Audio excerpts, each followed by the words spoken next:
Joink. All right, welcome back. I said I'll be right back, so yay, glad I am. One of the big rules in a horror movie, don't ever say I'll be right back, because you won't. You gotta follow the rules. Sorry I broke the rules here already. But anyway, welcome to part 3 of this gigantic Scream franchise recap episode here. So,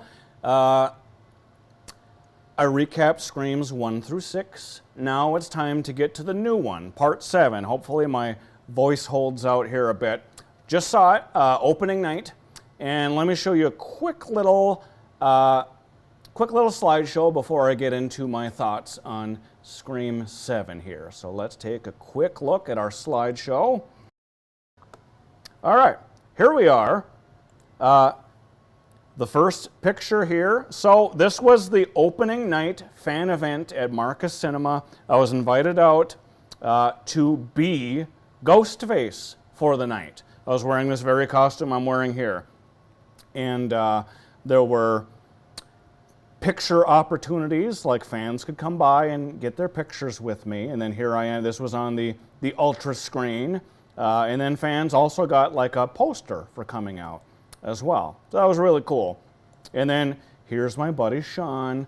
He runs the Marcus Cinema there, and he was gracious enough to accommodate throughout this time. He provided me with a couple of these pictures as well, so thank you for that, Sean. And just thank you for being a theater owner in general and just rocking it and, you know, doing what you got to do with a cellular telephone. Next, here I am stalking one of the standees. Not sure what this movie's going to be, but he's Ghostface's next target. And then here we are. Then I was joined by my buddy Chauncey. If you remember him from the last part, 10 years ago we were Deputy Dewey and Ghostface at a screening at the cinema. Now here we are 10 years later. Same thing. His costume's a little bit different. My costume's a little bit different.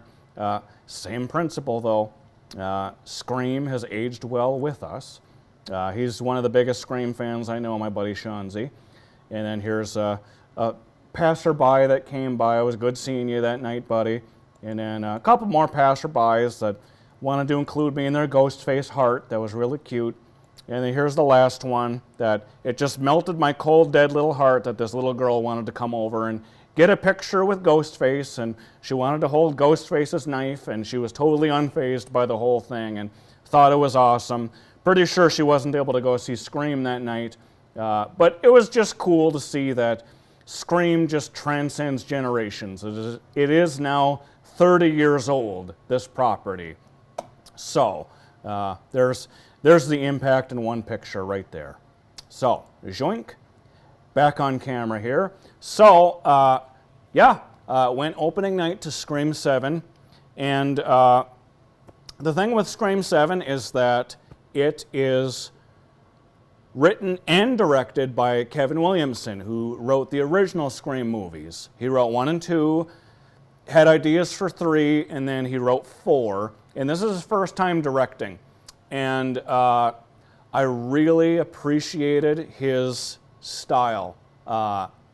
It was so well done that it seemed like this was not his first rodeo, like he had done several previous Scream films. I guess when you invent the franchise and when you live with it as long as him, he knew what he wanted, and it showed.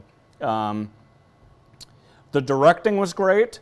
The writing was not great, unfortunately, which I never expected. I thought it would be the other way around. I thought all of his attention would be on the script and not so much on the screen.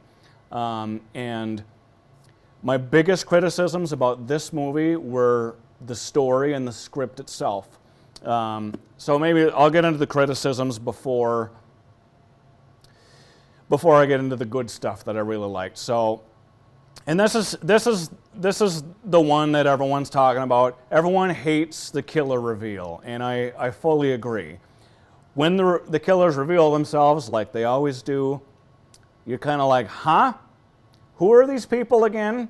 We saw them for a couple of seconds on screen prior to this, and normally they're a character you know. It's the tagline. It's always someone you know. This time, it's not. It's not someone you know or care about. Spoiler alert, there are Should I spoil anything for this? You made it this far. I'm going to spoil stuff. So, spoiler alert, there are 3 killers this time around. There are 3 killers, and each of them had about 0.23 seconds of screen time prior to this. You see them briefly. They don't matter or stick out. You're expecting it's going to be one of the major characters, that there's always a red herring, you know, and it's none of those major characters. It's this guy that runs an asylum. He's like, hey, I'm gonna, do my own ghost face killing spree, and he recruits, this lady who has no connection to Sidney Prescott whatsoever, other than she read Sidney's book, and she felt close to Sidney in reading the book, and she's like, oh, it gave me, the strength I needed to, do all this killer stuff. And then I thought, oh, I might as well kill Sidney Prescott as well, she says. And that's her motivation is, I read the book, now I've got to become Ghostface. Like, that doesn't make any sense whatsoever. And then there's a third guy that they recruit who's a crazy person from the asylum who has nothing to do with anything. I don't know why he would have any stake in this killing spree, because it can't be a simple thing, planning all this stuff out and going through these steps. And I don't understand why this guy would go through with it. Yes, he's insane, but just none of it made sense. This is the first time in this franchise history that the killer reveal was very disappointing. I didn't like those killers that were revealed. Usually it's like, oh wow, it's shocking and whatever. I didn't predict that it would be them. I don't think a lot of people did. I didn't like that rug pull moment. I'm sure a lot of people didn't. That's probably where the majority of the audience scores and critic scores are coming with the thumbs downs. This has, I think, the lowest Rotten Tomatoes score, but it's still a decent score considering.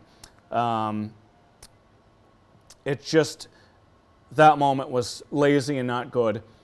And then everything after the killer reveal was just tired and eye-rolling, because it's something you've seen 100 times, and it's not something any of us were particularly interested in this time around either.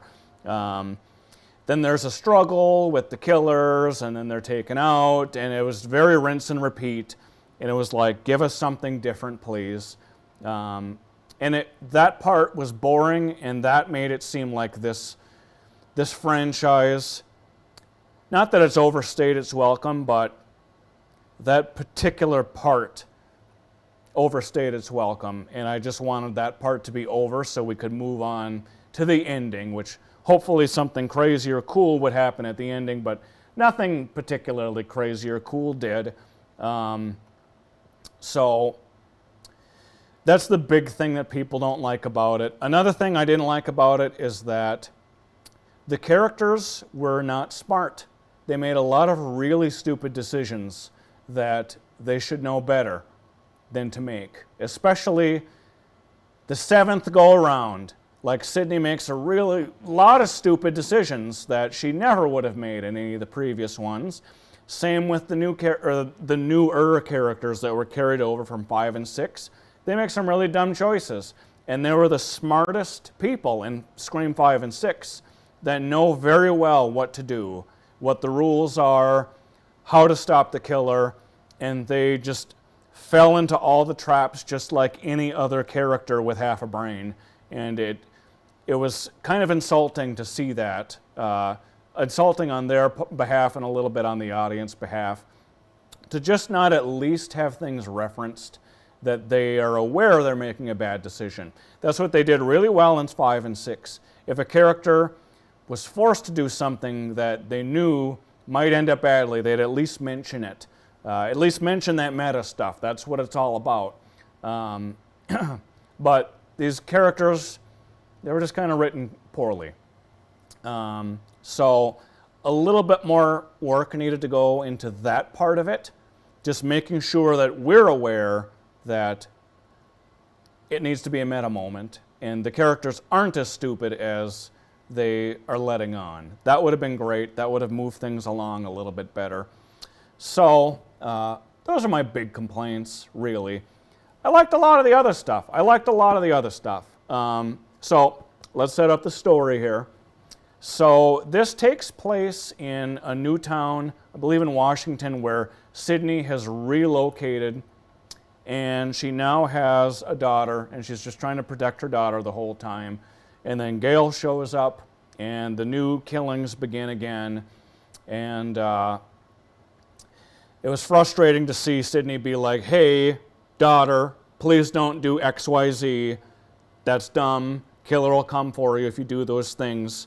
And then, of course, daughter goes and does X, Y, Z, and then peril ensues. There's a moment, back to the characters being dumb, there's another moment where they made a chain of stupid decisions. The killings were beginning again.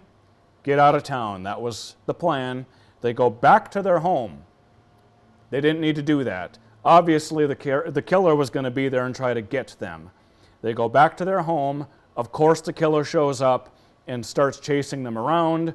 They're able to get into a panic room that Sydney had smartly set up a long time ago. They're in this panic room. Okay, good. Should be game over. The panic room is meant to stay safe in. Call the cops. The cops will be there in a couple minutes. Take out Ghostface. That's all you got to do. They're in this panic room, and they decide to try to leave the panic room. And, of course, Ghostface, and they're trapped in the walls, and he's trying to get them. Cool piece. Like, that whole scene, it was tense, and it was cool. It was creative. But a stupid decision led to it, which undercut that whole thing. So I didn't appreciate that. But they make out okay after that. There are other stupid decisions that were made, and there are no cops in this town ever, apparently. And the core people that they know are being targeted by Ghostface are never surrounded by cops. Where are all the cops in this town? Anyway, I'm ranting about the stuff I didn't like. I want to talk about the good stuff. That opening sequence was one of the coolest opening sequences in the franchise history. I'm going to complain a little bit again. It was disjointed from the rest of the movie because it didn't seem to connect to anything. But it was a really cool moment that, again, showed the legacy and the history of this franchise. And they had, like, the stab posters up. So it was the original house that the finale of the original movie took place in, Stu's house. And it's turned into a bed and breakfast now, and it's a bit of a shrine. And, you know, they'll have a fake Ghostface call you and ha ha ha, and, you know, you get to go through the motions and, like, live the movie for a weekend. And it's a guy and his girlfriend doing that very thing. And they just think it's a fake Ghostface calling them, but it turns out to be the real Ghostface, and then he attacks them, and he burns the house to the ground, which was really shocking. I didn't think they'd ever do that, but I was like, wow, like this Ghostface means business, and the whole marketing, the tagline was burn it all down. And so I thought, wow, this is just what his MO is going to be. He's going to be burning down either like the Stab legacy or Sydney's legacy or the other character's legacy. Like, that's got to be what this is. And no, that was not it at all. It was like that one self-contained scene, and then it had nothing to do with anything else. The killer mentions, like, I was in Woodsboro and I burned a house down, but it had nothing to do with anything. And I wish they would have stuck with that theme and carried it through the rest of the movie. If that was the thing, if he was going to burn down Sydney's house, like, that would have kept that consistent theme going. And if that was just the thing, like, oh, you know, the Ghostface, you know, he burns things. Like, do you guys smell smoke? What's the smoke? Oh, there's Ghostface around the corner. Like, that would have been a cool, fun, different little take on it. But, you know, they didn't do that. There was no more burning after that, just that opening scene. All the marketing revolves around the fire and the burn it all down, the mask, the fire. That was awesome. I was hoping that would be a whole thing. And they did it much better in Halloween Kills because it was a similar thing. The marketing was the Michael Myers mask, the fire. Even though he also had an opening scene that dealt with fire, that was a consistent thing that carried through. His mask is all burned up and charred now. And he's damaged from the fire. And it's a whole thing. Like, they could have continued that with Ghostface. At least burn that mask a little bit, give it a little bit of damage. That would have been fun. That would have been different. So, there's that. But yeah, that opening scene was great. And what else about the movie? There were some really cool set pieces, like them being trapped in the wall and Ghostface tapping. That was cool. Another thing you see in the trailer is Sydney is looking at the security cameras and she's talking her daughter through how to stop Ghostface.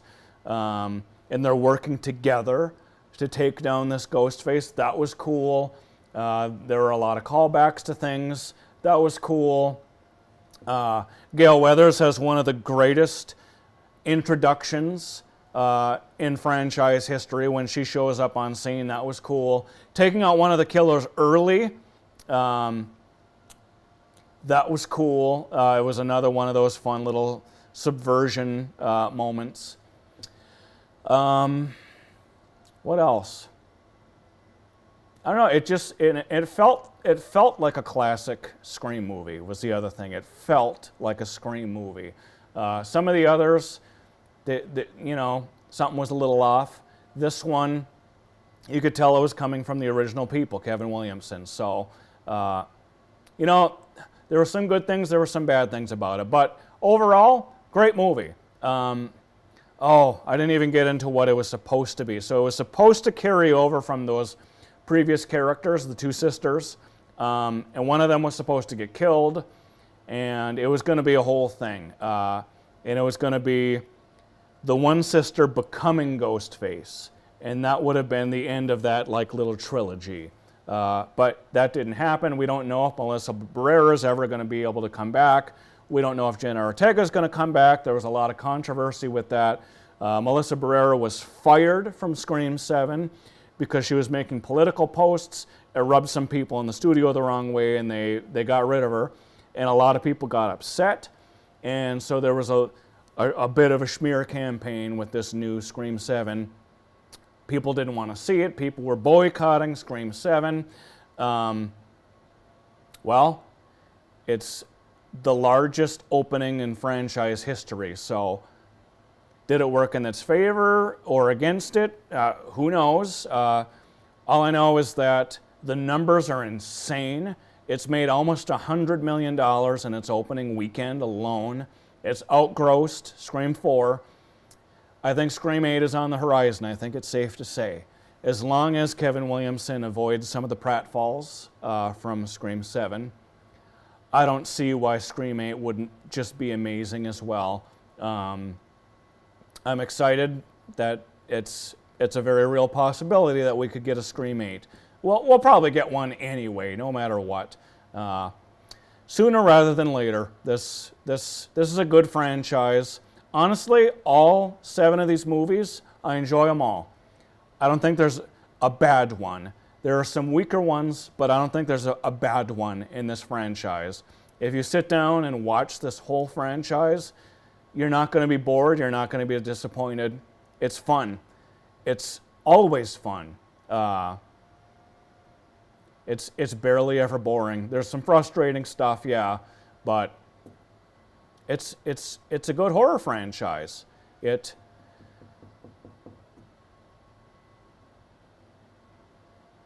I feel like there's room for continuing to reinvent the horror genre through this franchise alone. It's a good time all around. So, there you go. I think I've said all I can about the entire Scream series. Hopefully, if number 8 does roll around, I do an episode on it. It'll be much shorter than this. So, thank you for tuning in, my friends. Did I do all the stuff I needed to? Yeah, I talked about everything. Let me tease ahead to next week before I let you go. Next week is going to be a big screen re-release. That's the plan. And here's a clue.